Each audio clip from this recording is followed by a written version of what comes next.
യും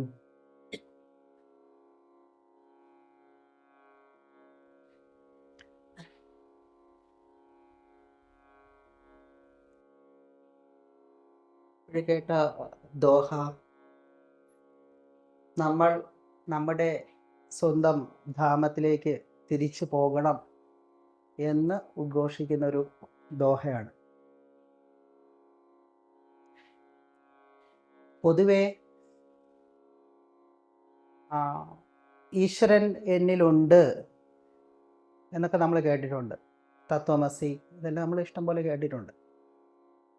എന്നിൽ തന്നെയാണ് ഈശ്വരൻ എന്നെല്ലാം കേട്ടിട്ടുണ്ട്. അത് നമുക്കറിയാം. ആശയപരമായി നമുക്കൊരു സംശയവുമില്ല, നമ്മളിൽ തന്നെ ഉണ്ട്. പക്ഷേ അനുഭവപ്പെടുന്നുണ്ടോ എന്ന് നോക്കുമ്പോഴാണ് ആശയവും അനുഭവവും ചേരുന്നില്ല. അനുഭവം, ഒരാൾക്ക് ആശയമില്ലെന്ന് വിചാരിക്കുക, പക്ഷെ അനുഭവമുണ്ട്, അത് എത്രയോ ശ്രേഷ്ഠമാണ്. എന്നാൽ മറ്റൊരാൾക്ക് ഒരു ആശയം ഉണ്ടെന്ന് വിചാരിക്കുക, അനുഭവമില്ല. അപ്പം എന്തായിരിക്കും അവസ്ഥ? ആ ആശയം ചുമക്കുന്ന വ്യക്തിയായിട്ട് അവൻ മാറും. അപ്പോൾ ആശയങ്ങൾക്കപ്പുറം അനുഭവപ്പെടണം. അതിനാണ് ഈ സാധനങ്ങളെല്ലാം ചിട്ടപ്പെടുത്തിയിരിക്കുന്നത്. അനുഭവത്തിലോട്ട് അത് നമുക്ക് കിട്ടണം. ഇതെങ്ങനെ അനുഭവപ്പെടുന്നത് എങ്ങനെയെന്ന് ചോദിച്ചു കഴിഞ്ഞാൽ, അത് ലളിതമായിട്ട് പറഞ്ഞാൽ, ഞാൻ എന്നിൽ തന്നെ സത്യസന്ധനാവുക എന്നുള്ളതാണ് ഇതിൻ്റെ തുടക്കം, അല്ലെങ്കിൽ ആദ്യത്തെ ബേസ് ആയിട്ടുള്ളൊരു കാര്യം. ഞാൻ എന്നിൽ സത്യസന്ധനാവുക എന്നുള്ളതാണ്.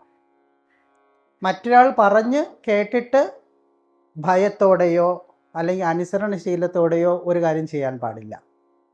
ഇത് എനിക്ക് വേണ്ടിയിട്ടുള്ളതാണെന്നുള്ള ബോധ്യത്തോടെ ഞാൻ എന്നിൽ സത്യസന്ധനാവുക എന്നുള്ളത്.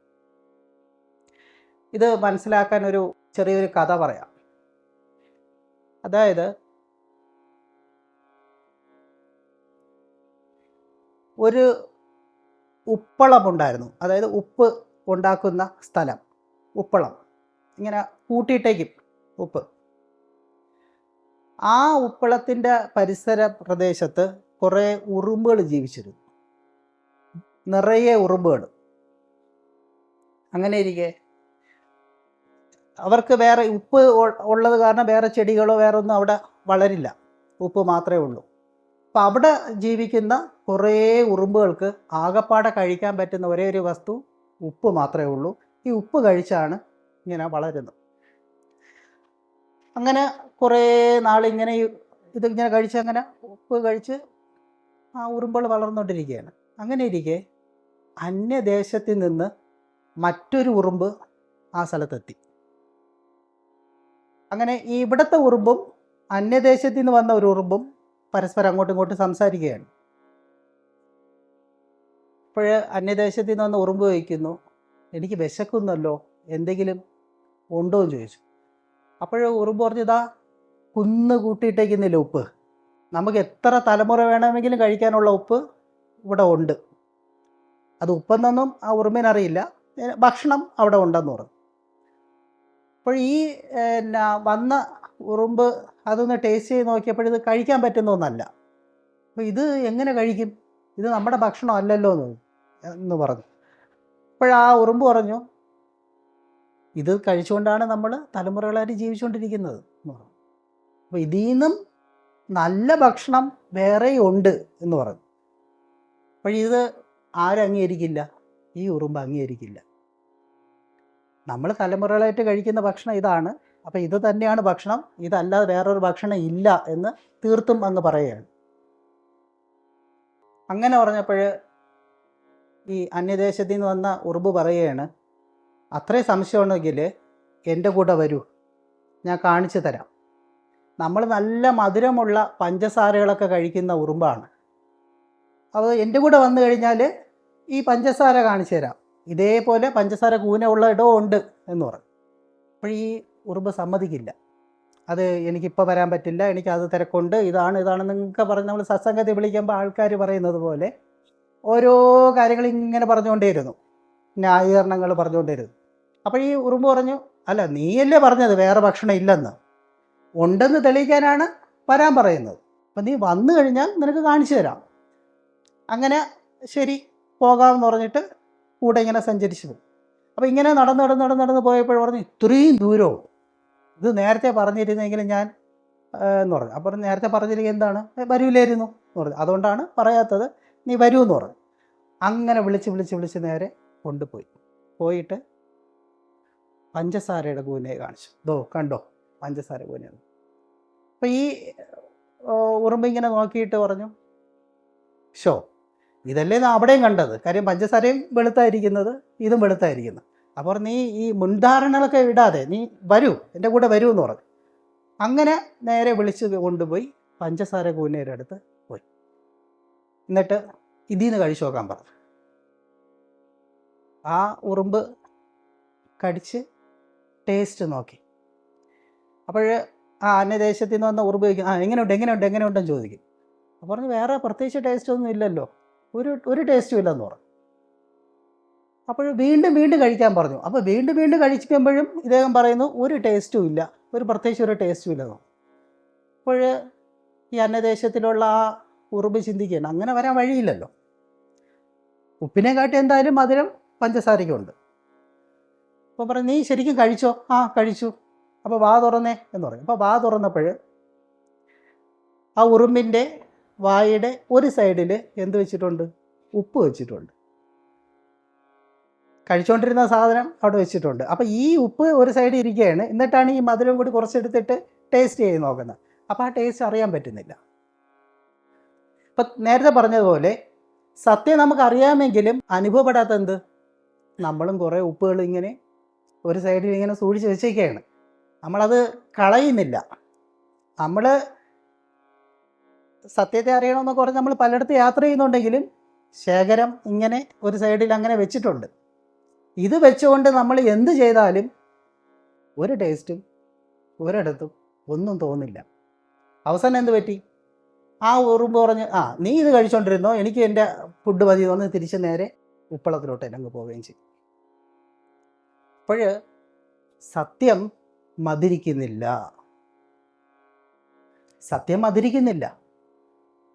എന്താണോ വാസന അതനുസരിച്ചായിരിക്കും അവനിലുള്ളിലുള്ള സത്യത്തിൻ്റെ അനുഭവം. അത് സത്യത്തിൻ്റെ പ്രശ്നമല്ല. അവിടെയൊക്കെയാണ് ശരിയായ നിരീക്ഷണം ഒരു സാധകന് വേണമെന്ന് പറയുന്നത്. ആരെ നിരീക്ഷിക്കാനാണ്? ഈശ്വരനെ നിരീക്ഷിക്കൊന്നും വേണ്ട. ഞാൻ എന്നെയാണ് നിരീക്ഷിക്കേണ്ടത്, എന്നിലാണ് നിരീക്ഷിക്കേണ്ടത്. എന്നെ നിരീക്ഷിക്കുമ്പോൾ എന്ത് പറ്റുന്നു? എന്നിൽ ആവശ്യമില്ലാത്ത ചില ഘടകങ്ങളുണ്ട്, യവൻ തല പൊക്കാതിരിക്കും. ഇത് തല പൊക്കുമ്പോഴെന്ത് പറ്റുന്നു? സത്യത്തെ അറിയാൻ പറ്റില്ല. സത്യം അവിടെ ഉണ്ട്, നമ്മളിൽ പ്രകാശം ചൊരിഞ്ഞുകൊണ്ട് ആ സത്യം ഉണ്ട്. പക്ഷേ നിരീക്ഷണമില്ലാത്തത് കാരണം, ഇപ്പം ഇങ്ങനെ പൊതുവെ പറയും, നമ്മൾ കുട്ടിക്കാലത്ത് രാമാന്നും കൃഷ്ണ എന്നൊക്കെ പറഞ്ഞ് നമ്മൾ ജപിക്കാൻ ഓരോ കാര്യങ്ങളൊക്കെ നമ്മളെ വീട്ടുകാർ അല്ലെങ്കിൽ നമ്മുടെ സമൂഹം നമുക്ക് പറഞ്ഞു തരുന്നുണ്ട്. എന്തിനാണ് ഈ ജപങ്ങളെല്ലാം വെച്ചിരിക്കുന്നത്? നിലവിലുള്ള എൻ്റെ മനസ്സിൻ്റെ ലോകത്തിലേക്ക് കടക്കാതെ ഒന്നിലേക്കൊന്ന് കേന്ദ്രീകരിക്കാൻ. അപ്പോൾ ആ ഏകാഗ്രത കിട്ടാൻ വേണ്ടിയിട്ടാണ്. ആ ഏകാഗ്രത കിട്ടിയാലോ പിന്നെ അടുത്ത് എന്താ ചെയ്യേണ്ടത്? സത്യത്തെ തിരിച്ചറിയാൻ സാധിക്കണം, സത്യത്തെ അറിയാൻ പറ്റണം. ഈ സത്യത്തെ അറിയാൻ പറ്റാതെ ഇരിക്കാനുള്ള കാരണം മനസ്സ് സൃഷ്ടിക്കുന്ന ഭാവനകളും ചിന്തകളും സങ്കല്പങ്ങളും ഇതെല്ലാം കാരണം, നേരത്തെ പറഞ്ഞതുപോലെ അത് വാസന രൂപേണ നമ്മുടെ ഉള്ളിൽ കിടക്കുന്നത് കാരണം നമുക്ക് ഈ സത്യത്തെ അറിയാൻ പറ്റുന്നില്ല. അപ്പോൾ അറ്റ്ലീസ്റ്റ് എന്താണ്, എന്നിൽ ഒരു നിരീക്ഷകനുണ്ട്, ആ നിരീക്ഷകനെ അറിയണമെന്നാണ്. ഈ നിരീക്ഷകനെ അറിയണമെങ്കിൽ എന്ത് ചെയ്യണം? ഞാൻ ഏകാഗ്രത എങ്ങനെ കിട്ടുന്നു? നേരത്തെ പറഞ്ഞതുപോലെ, നേരത്തെ സത്സംഗത്തിൽ പേഴ്സ് തുറന്നിരിക്കുന്നു, അടച്ചോ ഇല്ലേ എന്നുള്ള ഒരു ഡൗട്ട് വരുന്നു. അപ്പോൾ എന്ത് ചെയ്യണമെന്ന് അറിയാതിരിക്കുന്നു. അപ്പോൾ തിരിച്ച് പോയി അല്ലെങ്കിൽ ആ ഡോർ അടച്ചോ ഇല്ലേന്ന് അറിയണമെങ്കിൽ എന്താ അവിടെ പോയി നോക്കണം. പേഴ്സ് തുറന്നോ അടച്ചോ എന്ന് അറിയണമെങ്കിൽ തന്നെ വീണ്ടും പേഴ്സിനെ തപ്പി നോക്കണം. ഇത് അവോയ്ഡ് ചെയ്യാൻ വേണ്ടി എന്താ ചെയ്തത്? മൈൻഡ്ഫുൾനെസ് ആയിരുന്നു. ഞാൻ പേഴ്സ് അടച്ചുകൊണ്ടിരിക്കുന്ന സമയത്ത് ബോധപൂർവം അത് അടച്ചപ്പോൾ എന്ത് പറ്റി? പിന്നെ സംശയമില്ല. മൈൻഡ്ഫുൾനെസ് ഇല്ലാതെ വന്നപ്പോൾ എന്ത് പറ്റി? സംശയം വന്നു. അപ്പോൾ വീണ്ടും നമ്മളത് നോക്കേണ്ടി വന്നു. അപ്പോൾ ഈ മൈൻഡ്ഫുൾനെസ് എന്ന് പറയുന്നതാണ് നിരീക്ഷണത്തിലോട്ട് പോകുന്നതിന് ആദ്യം നമ്മൾ പ്രാക്ടീസ് ചെയ്യേണ്ടത്. മന്തിലൂടെ ക്യാമ്പ് കിടക്കുന്ന സമയത്ത് സാധകാസ് എല്ലാം കഴിവതും നേരത്തെ വന്ന് സേവ ചെയ്യും. ഈ സേവ ചെയ്യുന്ന സമയത്ത് ഇവിടെ പ്രാക്ടീസ് ചെയ്യിപ്പിക്കുന്നത് എന്താണ്? മൈൻഡ്ഫുൾനെസ്. നീ എന്ത് ചെയ്തു എന്നുള്ളതല്ല, നീ എങ്ങനെ ചെയ്യുന്നു, ഏത് മനോഭാവത്തോടെ ചെയ്യുന്നു, എങ്ങനെ ചെയ്യുന്നു എന്നുള്ള അവിടെ മൈൻഡിനെ കൂടുതൽ ക്ലിയർ ആക്കുകയാണ് ചെയ്യുന്നത്. ആ മൈൻഡിനെ മനസ്സിൻ്റെ ചിന്തകളുടെ ലോകത്ത് വിടാതെ പ്രസൻറ്റിൽ നിന്നുകൊണ്ട് അവൻ ചെയ്യുന്ന എന്താണോ അതിൽ തന്നെ ശ്രദ്ധ ഊന്നി ചെയ്യുമ്പോൾ എന്ത് പറ്റും? മൈൻഡ്ഫുൾനെസ് വരും. അവൻ ഈ നിമിഷം നിൽക്കുകയാണ്. അപ്പോഴെന്ത് പറ്റുന്നു? ഈ നിമിഷത്തിൽ നിൽക്കുമ്പോൾ സത്യമായിട്ട് കണക്റ്റ് ആവും. ഒരു ധ്യാന കുടീരം, അവിടെ ഒരു ശിഷ്യൻ ഗുരുവിനോട് ചോദിക്കുകയാണ്, എനിക്ക് ഈ നിമിഷത്തിൽ നിൽക്കാൻ പറ്റുന്നില്ല. അപ്പോൾ ഗുരു ചോദിച്ചു, എന്താണ് കുഴപ്പം? നിന്റെ ശരീരം ഇവിടെ ഉണ്ടല്ലോ, ഈ നിമിഷത്തിൽ ശരീരം ഉണ്ടല്ലോ. അതെ, ശരീരമുണ്ട്. പക്ഷേ ഈ നിമിഷത്തിൽ ഇവിടെ നിൽക്കുന്ന എൻ്റെ ശരീരത്തിനോടൊപ്പം ആരില്ല? മനസ്സില്ല. മനസ്സെവിടെ വ്യാപരിക്കുകയാണ്. ഓഹോ, ശരി, അങ്ങനെയാണെങ്കിൽ ഒരു കാര്യം ചെയ്യും. ഇവിടെ തൊട്ടടുത്തൊരു മരം വെട്ടുകാരനുണ്ട്, നീ ആ മരം വെട്ടുകാരൻ്റെ അടുത്ത് പോകാൻ പറഞ്ഞു. അപ്പോൾ ഇദ്ദേഹം ചിന്തിച്ചു, ഞാൻ എൻ്റെ സംശയം ഗുരുവിനോടത്താണ് ചോദിച്ചത്, പക്ഷേ ഇദ്ദേഹം എന്ത് ചെയ്യുന്നു? ഒരു മരം വെട്ടുകാരൻ്റെ അടുത്ത് പോകാൻ പറയുന്നു. അതെന്തിനാണ്? നീ പോകൂ, നീ പോയി നോക്കിയിട്ട് വരാൻ പറഞ്ഞു. അങ്ങനെ ഇദ്ദേഹം പോയി മരം വെട്ടുകാരൻ്റെ അടുത്ത് പോയിട്ട് ചോദിച്ചു. ഇദ്ദേഹത്തെ ഡൗട്ട് എന്താണ്? ഈ നിമിഷത്തിൽ നിൽക്കാൻ പറ്റുന്നില്ല എന്നുള്ളതാണ് ഡൗട്ട്. പക്ഷെ മരം വെട്ടുകാരനെ കണ്ടപ്പോൾ എന്ത് പറ്റി? അങ്ങനത്തെ ഡൗട്ടൊക്കെ ചോദിക്കാൻ തോന്നിയില്ല. അപ്പോൾ ഇദ്ദേഹം മരം വെട്ടുകാരനല്ലേ, അപ്പം എന്തിനാണ് ഞാൻ ഇങ്ങനെ വലിയ ചോദ്യങ്ങൾ ചോദിക്കുന്നത്? അതുകൊണ്ട് ഞാൻ നിസ്സാരമായി അയാൾക്ക് പറ്റുന്ന തരത്തിലുള്ള ചോദ്യം ചോദിക്കാമെന്ന് പറഞ്ഞിട്ട്. പക്ഷെ എന്ത് ചോദിക്കും? തടിക്കൊക്കെ നല്ല വിലയുണ്ടോ എന്ന് ചോദിക്കാൻ പറ്റും. അപ്പം ഇദ്ദേഹം ഇങ്ങനെയായിരുന്നു ആലോചിച്ചിട്ട് എന്ത് ചോദിക്കും? എന്തെങ്കിലുമൊക്കെ ചോദിക്കണമല്ലോ. അപ്പോൾ ഇദ്ദേഹം വന്നത് കണ്ടു, മരം വെട്ടുകാരെ ഇദ്ദേഹത്തിനെയും കണ്ടു, മരം വെട്ടുകാരെ വീണ്ടും മരം വെട്ടിക്കൊണ്ടിരിക്കുകയും ചെയ്യുകയാണ്. അപ്പോൾ ഇദ്ദേഹം ചോദിച്ചു, നിങ്ങൾ എല്ലാ ദിവസവും മരം വെട്ടാൻ വരാറുണ്ടോ എന്ന് ചോദിച്ചു. ഞാൻ എല്ലാ ദിവസവും മരം വരാറുണ്ട്. ചിലപ്പോൾ ആഴ്ചയിൽ ഒരു ദിവസം ലീവ് എടുക്കാറുണ്ട്. 6 ദിവസവും ഞാൻ മരം വെട്ടാറുണ്ടെന്ന് പറഞ്ഞു. അപ്പോൾ എപ്പോഴാണ് വെട്ടുന്നത്? അതിരാവിലെ ഞാൻ വരും, വൈകുന്നേരത്തോളം മരം വെട്ടും. ഇതാണ് ചെയ്തത്. ശരി, ദിവസവും ഒരേ കാര്യം തന്നെ ഇങ്ങനെ ചെയ്തുകൊണ്ടിരിക്കുമ്പോൾ ബോറടിക്കുന്നില്ലേ?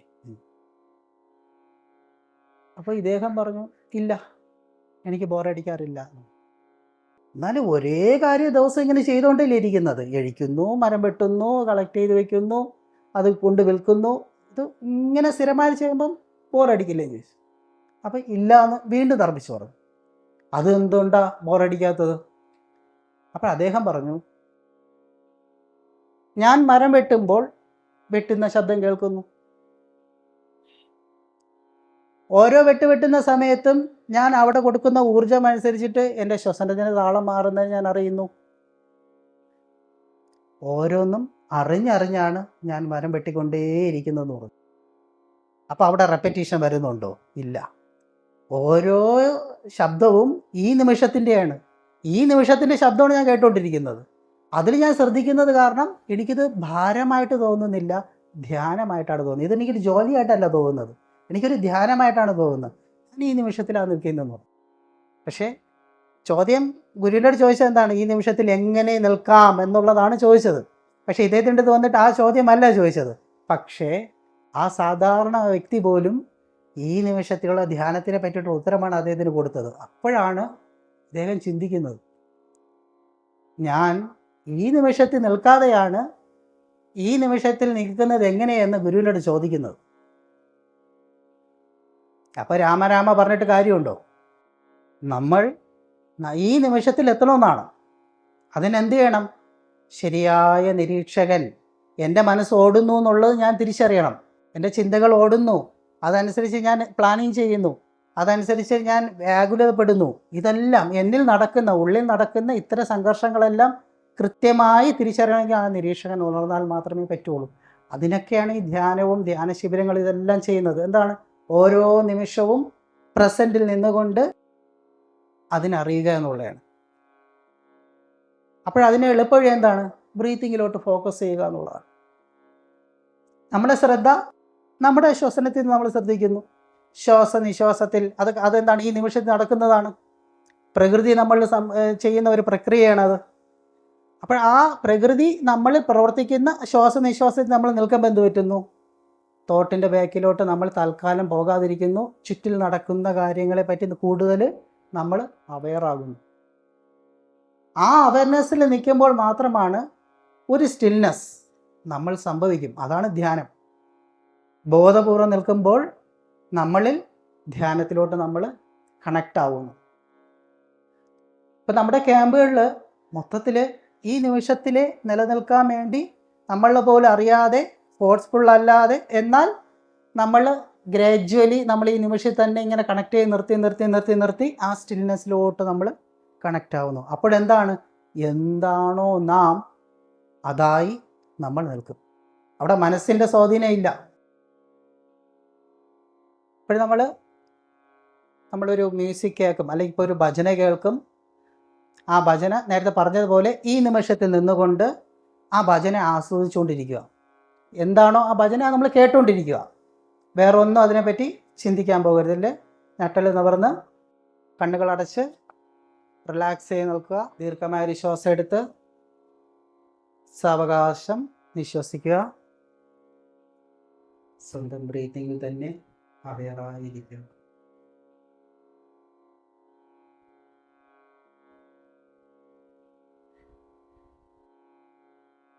ശ്വാസനിശ്വാസത്തിൽ തന്നെ ശ്രദ്ധാപൂർവം ഇരിക്കുക.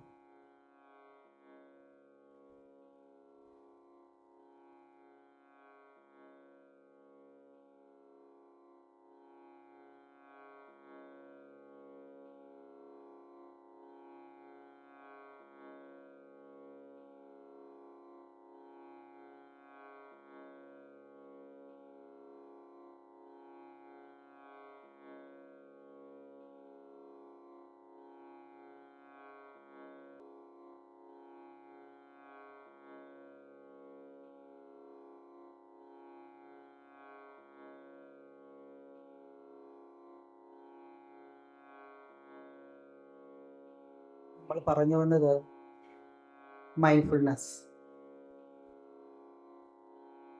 ഈശ്വരൻ നമുക്കൊരു ശരീരം തന്നിട്ടുണ്ട്. ഇതൊരു ടൂളാണ്.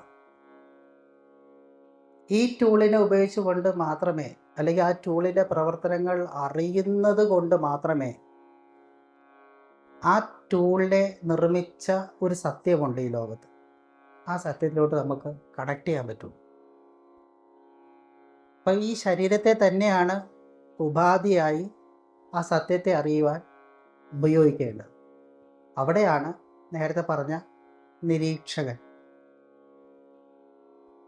നിരീക്ഷകൻ വരേണ്ടത്. ഇപ്പം നമ്മൾ ഒരു ഭജന ശ്രദ്ധിച്ചു, അത് കേട്ടു, കുറച്ചു നേരം നമ്മൾ സൈലൻ്റായിട്ടിരുന്നു. അങ്ങനെ ഇരിക്കാൻ ശ്രമിച്ചപ്പോഴും നമ്മുടെ ഉള്ളിൽ ചിന്തകൾ വന്നിട്ടുണ്ടാവാം. ആ ചിന്തകളെ തടയുവാൻ അല്ലെ നിയന്ത്രിക്കുവാൻ നമ്മൾ അറിഞ്ഞോ അറിയാതെയോ ശ്രമിച്ചിട്ടുണ്ടാകാം. അപ്പം നമ്മൾ വെറുതെ ഇരിക്കുന്നുണ്ടെങ്കിലും നമ്മുടെ ഉള്ളിലുള്ള മനസ്സ് വെറുതെ ഇരിക്കുന്നില്ല.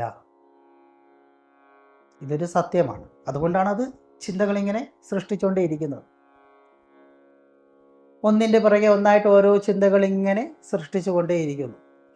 അപ്പോൾ പൊതുവെ ധ്യാന കേന്ദ്രങ്ങളിലെല്ലാം മുഴങ്ങിക്കേൾക്കുന്നൊരു ചോദ്യമുണ്ട്: എങ്ങനെ ചിന്തയെ നിയന്ത്രിക്കാം? ഓവറായിട്ട് ചിന്ത വരുന്നുണ്ട്, ഈ ചിന്ത എങ്ങനെ നിയന്ത്രിക്കാം എന്നുള്ളൊരു ചോദ്യം പൊതുവെ കേൾക്കും. നമ്മൾ ഏത് ധ്യാന കഥകൾ നോക്കിയിരുന്നാലും ആ ചോദ്യം വന്ന് നിൽക്കുന്നത് ആ ഒരു പോയിന്റിലോട്ടായിരിക്കും. സെയിം ഇതേപോലത്തെ ഒരു ചോദ്യം ഒരിക്കലൊരു ധ്യാനഗുരുവിൻ്റെ അടുത്തൊരു ശിഷ്യൻ ചോദിക്കുകയാണ്. ചിന്തകൾ നിറഞ്ഞിരിക്കുന്നു, ആ ചിന്തകളെ എനിക്ക് നിയന്ത്രിക്കണം, പക്ഷേ നിയന്ത്രിക്കാനും സാധിക്കുന്നില്ല. പലതും ചെയ്തു നോക്കി, ഒന്നും ചെയ്യാൻ പറ്റുന്നില്ല. അപ്പം ആ ഗുരു ചോദിച്ചു, ചിന്തകൾ വന്നോട്ടെ, ചിന്തകൾ വന്നോട്ടെ, അത് നിനക്ക് എന്താണ് കുഴപ്പം? അപ്പോൾ പറഞ്ഞു, ഈ ചിന്തകൾ വന്നുകൊണ്ടിരിക്കുന്നത് കാരണം എനിക്ക് സ്വസ്ഥമായിട്ടിരിക്കാൻ സാധിക്കുന്നില്ല. ഞാൻ പല പല ഇമോഷൻസിലോട്ട് ഇങ്ങനെ കടന്നു പോവുകയാണ്. ശരി. അപ്പോൾ പറഞ്ഞു, ആകാശം കണ്ടോ എന്ന് ചോദിച്ചു. അപ്പോൾ ഇദ്ദേഹം ഞാൻ ആകാശത്തോട്ട് നോക്കിയപ്പോൾ നിറയെ മേഘങ്ങൾ ഇരിപ്പുണ്ട്, നിറയെ മേഘങ്ങൾ. എന്നിട്ട് ആ ഗുരു പറഞ്ഞു, ഈ മേഘങ്ങളെ നിനക്ക് ചലിപ്പിക്കാൻ പറ്റുമോ എന്ന് ചോദിച്ചു. ഇദ്ദേഹം ആകാശത്തോട് നോക്കിയിട്ട് പറഞ്ഞു, അത് ചലിപ്പിക്കാൻ എന്നെ കൊണ്ട് പറ്റില്ല. ശരി, നിശ്ചലമാക്കാൻ എന്നെ കൊണ്ട് പറ്റുമെന്ന് ചോദിച്ചു. അപ്പോഴും ഇദ്ദേഹം നോക്കിയിട്ട് പറഞ്ഞു, നിശ്ചലമാക്കാൻ എന്നെ കൊണ്ട് പറ്റില്ല. അപ്പോൾ ഈ ഗുരു ചോദിച്ചു, അതിൻ്റെ ആ മേഘം ചലിക്കുന്നതും അല്ലെങ്കിൽ നിശ്ചലമായി ഇരിക്കുന്നതും അല്ലെങ്കിൽ മേഘമേ അവിടെ ഇല്ലാത്ത അവസ്ഥ വരുന്നതും ആര് ചെയ്തിട്ടാണെന്ന് ചോദിച്ചു. അപ്പം അത് സ്വാഭാവികമായിട്ടും അവിടെ വന്നു നിൽക്കുന്നു, അത് പോകുന്നു. അത് സ്വാഭാവികമായിട്ട് ആരും മാറ്റണ്ട, നിർത്തണ്ട, അവിടെ സൃഷ്ടിക്കുകയും വേണ്ട, അത് സ്വാഭാവികമായിട്ട് അവിടെ സംഭവിക്കുകയാണ്. അപ്പം അത് വന്ന് നിന്ന് പോയി. അപ്പോൾ പിന്നെ അവിടെ എന്താ ഉള്ളത്? ആകാശം മാത്രമേ ഉള്ളൂ. അതേപോലെ നീയും ഒന്ന് ശ്രമിച്ചൂടെ? ആ മേഘങ്ങൾ വന്ന് ചലിക്കുന്നു, നിൽക്കുന്നു, അത് പോകുന്നത് പോലെ നിന്നിലും ചിന്തകൾ വരും, നിൽക്കും, അത് പോകും. പക്ഷെ പോകണമെങ്കിൽ എന്ത് ചെയ്യണം? നിരീക്ഷകൻ ഉണർന്നാലേ ചിന്ത പോവുള്ളൂ. നിരീക്ഷകൻ ഉണർന്നില്ലെങ്കിൽ എന്ത് പറ്റും? നമ്മൾ തന്നെ ആ ചിന്തയെ സൃഷ്ടിക്കും, നമ്മൾ തന്നെ പിടിച്ചു വെച്ചുകൊണ്ടിരിക്കും, ആ ചിന്തയോടൊപ്പം നമ്മളത് പോകും. അപ്പം നിരീക്ഷകൻ അവിടെ ഉണർന്നാൽ എന്ത് പറ്റും? എങ്ങനെയാണോ ആ മേഘം ആകാശത്തെ സ്പർശിക്കാതെ, അവിടെ നിറയെ മേഘങ്ങളുണ്ട്, ചലിക്കുന്നുണ്ട്, സൃഷ്ടിക്കപ്പെടുന്നുണ്ട്, പോകുന്നുണ്ട്, പക്ഷെ ആകാശം അതേപോലെ ഇതിൽ ഒരു ഒട്ടലില്ലാതെ നിൽക്കുകയാണ്. അപ്പം നിരീക്ഷകൻ ഉണരുമ്പോൾ എന്താ ശരിക്കും സംഭവിക്കുന്നത്? ആകാശത്തെ പോലെ ആകും. ആകാശം എന്താണ്? അനന്തമായ ഒന്നാണ്. നമ്മളും എന്താണ്? ആ സത്യമായ അനന്തമായ ഒന്നാണ് നമ്മളും. പക്ഷേ ഈ മേഘത്തെ പോലെ, ആകാശവും മേഘവും തമ്മിലുള്ള ബന്ധം പോലെ ആയിരിക്കണം നമ്മളും നമ്മുടെ ഉള്ളിൽ നടക്കുന്ന ചിന്തകളും. നിരീക്ഷകൻ ഉണർന്നാൽ മാത്രമേ ഈ പറയുന്ന ഇത് ഒട്ടലില്ലാതിരിക്കാൻ പറ്റുള്ളൂ. അതല്ലെങ്കിൽ എന്ത് പറ്റുന്നു? ഇതെല്ലാം ഒട്ടി ഒട്ടി ഒട്ടി അത് ചിന്ത നമ്മളിലൊട്ടും. അവസാനം എന്ത് പറ്റും? ഈ ചിന്ത നമ്മൾ ഒട്ടിയിരിക്കുമ്പോഴെന്ത് പറ്റും? നമ്മൾ തൊടുന്ന സാധനങ്ങളെല്ലാം നമ്മളിൽ കൂട്ടും. അവസാനം ഒട്ടി ഒട്ടിയിരിക്കും, മുന്നോട്ട് പോകാൻ പറ്റില്ല. അപ്പം ധ്യാനിക്കുന്നത് നിലവിലുള്ള എന്നിലെ സത്യത്തെ അറിയാനാണ്. എന്നിൽ ചിന്ത വരുന്നു എങ്കിൽ അതൊരു സത്യമാണ്, അതിനെനിക്ക് അക്സെപ്റ്റ് ചെയ്യാൻ പറ്റണം. അതിനെ എന്ത് ചെയ്യണ്ട? നിർബന്ധിതമായി അതിനെ ഓട്ടിക്കാനോ തടയാനോ ഒന്നും പോകണ്ട. പക്ഷേ നിരീക്ഷകനെ ഉണർത്തണം. നിരീക്ഷകനെ ഉണർത്തിയാൽ ഇതൊന്നും ചെയ്യണ്ട, ഓട്ടിക്കാൻ വേണ്ട, തടയേം വേണ്ട, പക്ഷേ ഇത് അപ്രത്യക്ഷവും. അതാണ് ഈ ധ്യാനത്തിൽ നിരീക്ഷണത്തിന് ഇത്രമാത്രം പ്രാധാന്യമുണ്ടെന്ന്. അപ്പോൾ ഇതിങ്ങനെ തിയറിറ്റിക്കലി പറഞ്ഞിട്ട് കാര്യമില്ല, അത് നമ്മളിങ്ങനെ പ്രാക്ടിക്കലായിട്ട് ഇങ്ങനെ ഓരോ ഇതിലോട്ട് കടന്ന് പോകുമ്പോൾ നമുക്കത് അനുഭവിക്കാൻ പറ്റും. എന്തായാലും നമുക്ക് ആ ഒരു സെക്ഷൻ